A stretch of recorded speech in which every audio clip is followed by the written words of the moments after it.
Next on Worcester News tonight, UMass Memorial Medical Center and School hosting one of its biggest fundraisers of the year. Plus, businesses surrounding Kelley Square respond to the proposed road construction plan, with parking being a major concern.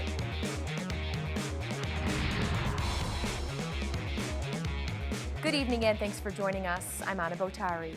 For 10 years, UMass Memorial Medical Center and Medical School have hosted their annual Winter Ball fundraiser. The event raises money which helps the school and center continue its research and provide care for the community. Our Cam Jandro was at tonight's event and has more. Anna, this event was created in 2009, and all the money raised at the gala goes right back into UMass Memorial Medical Center and UMass Medical School. Officials I spoke to today say they just don't know what they would do without this event. The Winter Ball is the premier fundraiser for UMass Medical School and UMass Memorial Medical Center. Our ability to do what we do each and every day, educate the future doctors, nurses, and scientists, conduct groundbreaking research, and provide medical care for our community is really bolstered, truly bolstered. In the last decade, the ball has raised more than $7 million. The gala supports the Academic Health Sciences Center. In the last year, UMass has had breakthroughs in ALS and AIDS research. They're plowing new paths of discovery. And the folks who come together to provide us with additional resources in many ways partner with us in that effort. Among the guests Friday night were PawSox owner Larry Lucchino. For Lucchino, organizations like UMass are what helped convince him to move his team to Worcester. It's a well-kept secret to many people. It's an integral part of the growth of this city, and the growth of the city is very impressive. Last year alone, the gala raised $1.4 million and set a new record for the event. Medical School Chancellor Michael Collins says they raised the money, but in some ways, it goes right back into the community. Research brings hope to the human condition. They know that with the research being conducted at UMass, theirs could be a brighter future. Now, every year, one project or program is the beneficiary of a silent auction. This year, the program is the Hearing Implant Program. In terms of fundraising, the Medical Center and Medical Schools say they're hoping to break the records in every category. We're in Worcester tonight. I'm Cam Jandro, Worcester News Tonight. Conductor of the Boston Pops, Keith Lockhart, in Worcester tonight performing at the Hanover Theater.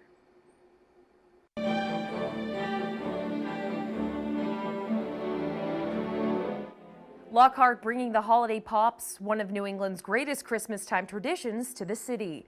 The concert features the Boston Pops Esplanade Orchestra and played holiday classics like Rudolph the Red-Nosed Reindeer and Have Yourself a Merry Little Christmas.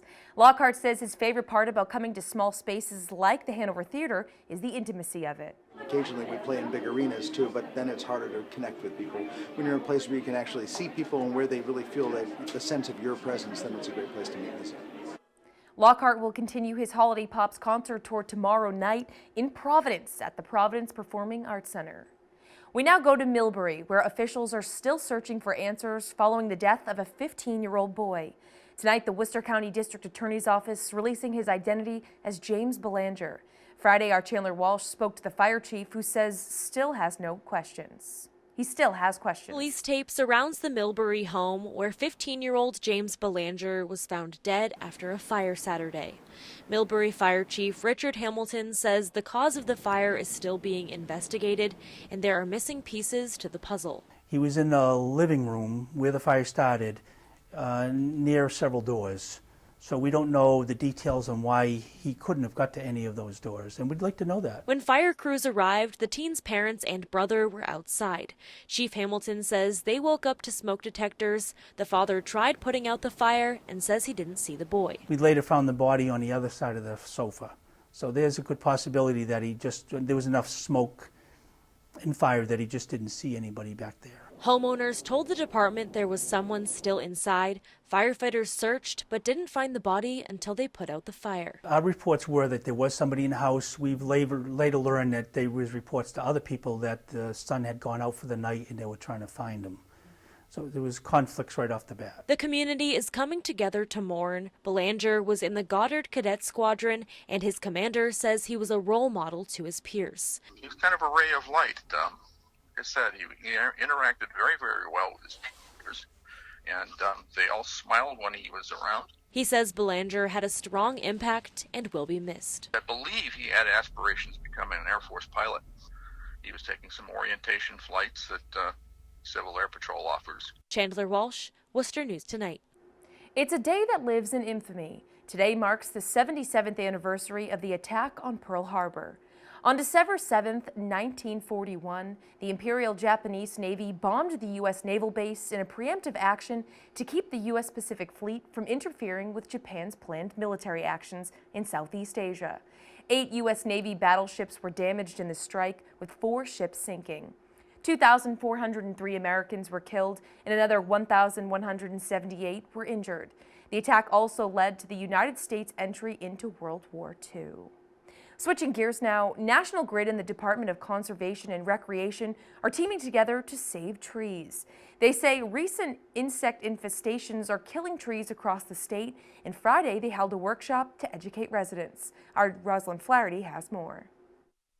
Recent insect infestations are killing trees across Massachusetts, creating hazards for homeowners and utility companies alike. It's why National Grid and the Department of Conservation and Recreation are working to educate people. The communities have a lot of trees that are dying out there, and it's not just limbs that are failing, it's whole trees that are failing. Friday, National Grid held a workshop with town officials to discuss the growing problem of tree mortality. Nicole Kelleher is a forester with DCR. She says gypsy moths and the emerald ash borer are destroying trees. There has been a gypsy moth outbreak since 2015. Kelleher says it seems to be getting better, but in 2018, the state had 160,000 acres of gypsy moth defoliation. Once gypsy moth stresses a tree out, it removes its ability to fight off some of our native insects and funguses, which eventually cause the mortality of the tree. DCR also mapped out about 900 acres of ash trees killed by the emerald ash borer, a beetle native to Asia. Ash become somewhat brittle when they die and are a bit more challenging for removals, so it is hard on communities. National Grid says trees, especially oaks, are falling on roadways, wires, and in people's backyards. They've seen an increase in the last 2 years. The utility company is hoping to work with communities to remove the hazardous trees and identify the pests early to make a plan of how to eradicate the problem. Very devastating, especially if it's the main backbone part of the circuit. Poles can come down, transformers can come down, it can cause outages to thousands of people. Rosalind Flaherty, Worcester News Tonight. PawSox owner Larry Lucchino weighs in on the progress of constructing Polar Park. Earlier this month, the city identified the 7 properties they need to acquire before breaking ground on the ballpark this upcoming July. Mass DOT also unveiled the project they feel most confident about for the redesign of Kelley Square. A little more than 2 years until opening day, Lucchino says Polar Park is moving along nicely. A 3-hour meeting today going over design, preliminary design ideas and concepts and urban planning. We're off and running. I would say that's fair to say, and we are being very, very well treated. It's a good feeling. The first pitch is set for April 2021. Now, the reconstruction of Kelley Square isn't scheduled for another year, but some businesses in the area say they're already concerned about how it will affect traffic. One major concern is the lack of parking spots already in the Canal District, let alone during construction. Our Olivia Lemon has more. For more than 40 years, Mark Rufo has run his business on Water Street in Worcester. His customers park on the street, and should Kelley Square be redesigned to accommodate construction of a minor league ballpark, he's nervous they won't be able to find a spot nearby. Right now, the plans don't look too good. Rufo says Mass DOT's most recent concept for the Kelley Square project would take away 14 spots his customers use. Right now, if you go over there, you'll see all parking here, and all parking in the front here and on the side here. The plan would transform the center of the intersection to resemble the shape of a peanut. It's an issue already, and they're gonna make it worse, a lot worse. Yeah. Across the street at Wings Over Worcester, General Manager Ray Jackson says parking is also an issue for his delivery drivers. For us, it's one hindrance to have so much traffic. It's a little difficult for our drivers, but on the other hand, that means businesses coming into the area, and the area is flourishing.